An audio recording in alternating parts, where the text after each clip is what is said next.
그 다음에 진짜 재밌는 문구가 있습니다. 83페이지 한번 읽어보시죠. 부동산은 가성비 순이 아니다. 돈은 생존을 넘어선 영역에 욕망이 모이는 곳에 모인다. 그리고 그 욕망은 우리 모두에게 있다. 솔직해지자. 희소성, 여기 아니면 없는 것, 이거 아니면 안 되는 것, 사람들이 알아봐주는 것이야말로 정말 중요하고 부동산에서는 더더욱 중요하다. 부자들은 가성비를 따지지 않고 돈을 더 주고서라도 유일한 것을 사려고 한다. 최대한 그런 것들을 사려고 노력해야 한다. 3년 전 나는 살던 집을 팔고 월세로 이사한 뒤 지방에 있는 아파트를 여러 채 매수했다. 친구는 무주택자였다가 2년 전 영끌에 영끌을 해서 강남 대형 평형을 실거주 목적으로 샀다. 그 뒤 그 아파트는 친구가 산 매매가보다 무려 18억 원 가까이 올랐다. 아무리 내 나름 요령껏 투자했다고 해도 내가 얼마나 신경 쓰고 돌아다니며 고생했는데 친구는 강남에 우아하게 살면서 18억 원이 오르다니 이것이 희소성의 힘이구나 하고 느낀 사례였다. 이게 아리파지 아닐까 싶습니다. 산 거에 18억이 올랐다면 최소한 거기 10억 이상은 됐었을 거 아니에요. 그죠? 이런 사례가 최근에 많았죠. 그죠? 많았죠. 엄청 많았죠. 주변에 계신 분들도 이런 사례 있으신 분 계세요? 이 정도까지는 안 올랐습니다. 이 정도까지는 아니에요? 제 아는 분들은. 근데 이게 더 심해질 것 같은 생각 안 들어요? 점점 양극화가 심해져서 그럴 수 있죠. 압구정 현대아파트가 지금 86억 한 되잖아요. 그러니까 이제 50층까지 올라간대잖아요. 그거 좀 있으면 100억 될 거야 아마. 제가 잘 아는 분이 말씀하시니까 생각났어요. 그건 사실입니다. 압구정인데? 예. 대박이다. 근데 에피소드 하나를 말씀드리면 그 집을 살 때 그분이 안 계셨어요. 골프장에 가셔가지고 전화를 못 받는 거예요. 근데 사모님이 전화를 몇 번 했죠. 매매를 하려고. 전화를 안 받으니까 계약을 덥석한 거죠. 그런데 이제 골프 끝나고 집에 가니까 이 사모님이 이제 계약을 했다. 그럼 혼을 내셨죠. 그런데 결과적으로 지금 그치. 네. 역시 부동산은 여자가. 그 말이 맞아요. 여자가 봐야 돼요. 부동산은. 남자가 보면 안 돼. 그거는 생각났습니다. 야 대단하시네. 네. 그분 많이 지금까지 거기 살고 계세요? 예, 살고 있습니다. 대박. 아주 대박입니다. 야. 이거면 우습습니다. 그렇죠. 네. 아니 압구정 그 86억 한다고 하니까 네. 60평짜리가 아마 60평인가 뭐 그게 그렇다고 하죠. 하여튼 대단합니다. 그리고 또 재밌는 문구가 있는데 제가 한번 읽어보겠습니다. 119페이지에 생각보다 돈 많은 사람은 많다. 내가 부동산을 매수하며 겁날 때 혼자 중얼거리는 말이다. 돈 많은 사람은 많다. 내 주변에만 없을 뿐이다. 차를 타고 지나다녀 보면 보이는 수많은 건물들, 빌딩들, 고가 아파트들 모두 소유자가 있을 텐데 나는 그들 중 한 명도 아는 사람이 없다. 내 인지 수준에서는 사람들이 대출이 없으면 집을 못 살까봐 걱정되지만 그렇지 않다. 저희들 요즘 이거 많이 느끼죠? 압구정에 있다 보니. 저희가 요즘 프로젝트를 압구정에서 하고 있거든요. 도산도로 앞에서. 저희가 회사는 지금 영등포에 있습니다. 주로 저희는 이제 여의도 이런 데서 일을 많이 하는데 압구정 도산도로 앞에 보면요. 정말 깔려있는 게 벤츠고 깔려있는 게 페라리야. 깔려있는 게. 진짜로. 포르쉐, 벤츠, 포르쉐, 벤츠, 페라리. 아 정말 이 포랑패. 포랑팩이라고 해요. 포랑패. 정말 생각보다 돈 있는 사람 많다. 이거 절실하게 느낍니다. 저도. 자, 그 다음 121페이지 한번 읽어요. 네. 이런 금융위기로 인한 부동산 시장의 침체 시기를 2, 3년으로 본다.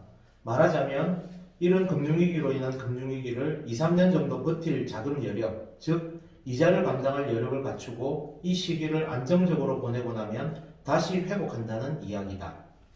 이 말도 뭐 저희 경제 채널에서 여러 번 말씀드렸는데 대공황이라든지 IMF라든지 2008년도 금융위기를 다 통틀어 봐도 경기 후퇴는 2년을 넘지 않았습니다. 따라서 뭐 2년 동안 견딜 수 있다면 최근 이제 부동산 가격이 조금씩 많이 떨어지고 있는데 조금 더 떨어지길 기다렸다가 인생 한번 또 모험을 걸어보는 것도 저는 나쁘진 않다고 생각합니다. 지금 다 그렇게 모을 돈을 주식에 물려 있어가지고 다 못 빼고 있는 거 아니에요?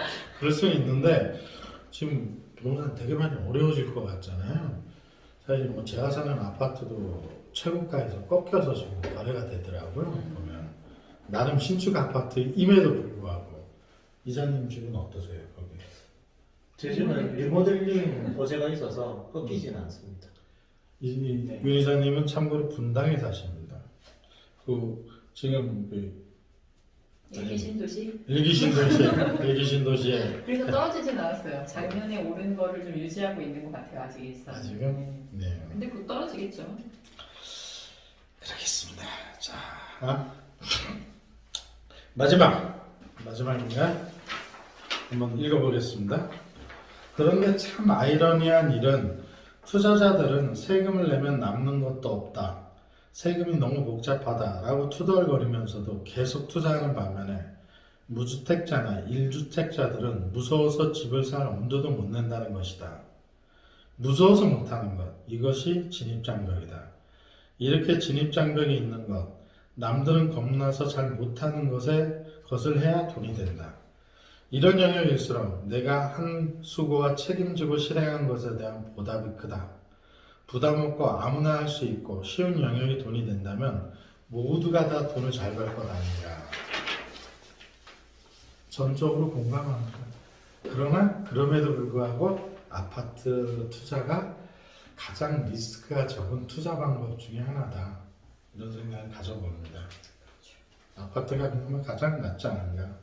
그리고 이 책에서 여러 가지 입지를 선정하는 방법 이런 것들을 이렇게 지도나 화면을 통해서 이렇게 설명을 쭉 해주고 계세요. 해주고 계시는데 이게 이렇게 말로 설명하기에는 좀 어렵거든요. 그래서 저희들이 그런 부분은 뛰어넘고요. 이분이 찾는 이런 방법들이 나름 괜찮다. 괜찮은 생각인 것 같고 방법도 나쁘지 않다는 몇 가지를 좀 배우기도 했습니다. 자, 263페이지 보겠습니다. 싸게 사는 것이 정말 맞을까? 나는 싸게 사려는 노력은 하지 않는다. 확실하게 오르는지요. 확실하게 오를 아파트를 찾는 데 더 집중하고 그 안에서 선택할 때는 적당히 시세에 맞는 물건을 산다.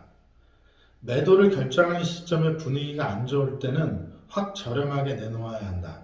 나는 RR, 여기서 RR은 로얄층 로얄동을 말합니다.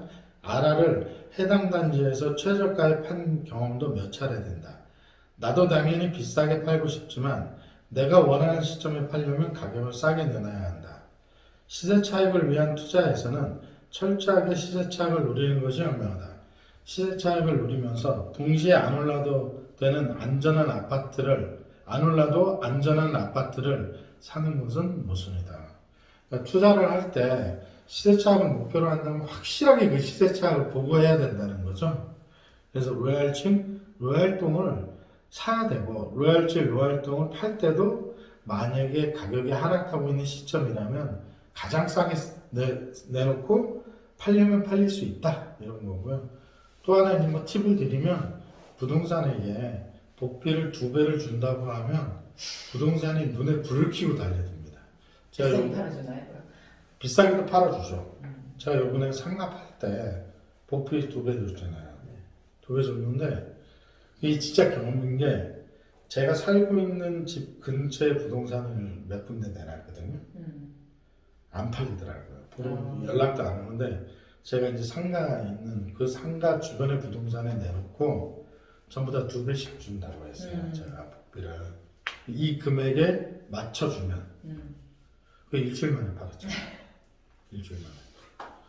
저희 어머니가 네. 올해 초에 집을 그렇죠. 살 때 가격이 좀 싼 집이었는데 이 금액 이상 받은 것은 부동산 당신이 해라. 오, 그 다음날 팔렸어요. 그렇죠. 네. 그걸 인정이라고 합니다. 네. 자본주의다. 네. 그래서 지사님도 지금 살고 계시는 집이 안 팔리면 그렇게 해보십시오. 알겠습니다. 네. 해주실 텐데요. 자, 나는 학벌보다 돈이 좋습니다의 정략적인 평가해 주시겠습니다. 네, 종합測평은 권장도서, 선택적 필독서입니다. 뭐 절대적으로 읽어봐야 된다는 건 아니지만 아까 말씀하신 것처럼 이제 초보자가 읽기 되게 좋은 책이고요. 그다음에 흥미에 있어서는 적절한 재미가 있습니다. 예, 그리고 유용성은 아주 유용했고요. 난이도는 초보자가 읽어도 될 만큼 되게 쉬운 내용으로 되어 있습니다. 네, 맞습니다. 이 초보자가 읽어도 충분히 읽을 수 있고 굉장히 재밌습니다. 이 책. 네, 정성적 평가 한번 해주시겠습니까? 일단 저보고 주변인에게 추천하겠느냐 이 책을 뭐 읽어볼 만합니다. 네. 가성비 뭐 아깝지 않습니다.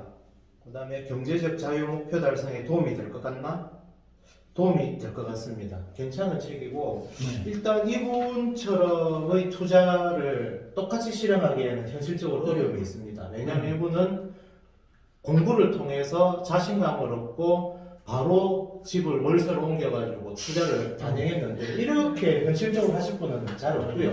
또 공부를 이분처럼 잘할 수도 없고 어느 정도 확신이 있어도 이런 식의 투자는 사실은 하기 힘든데 그 이외에 본인이 시행착오를 겪으면서 느꼈던 부분을 가능한 한 자세하게 설명하고 싶어하는 그게 이 책에 담겨있기 때문에 네.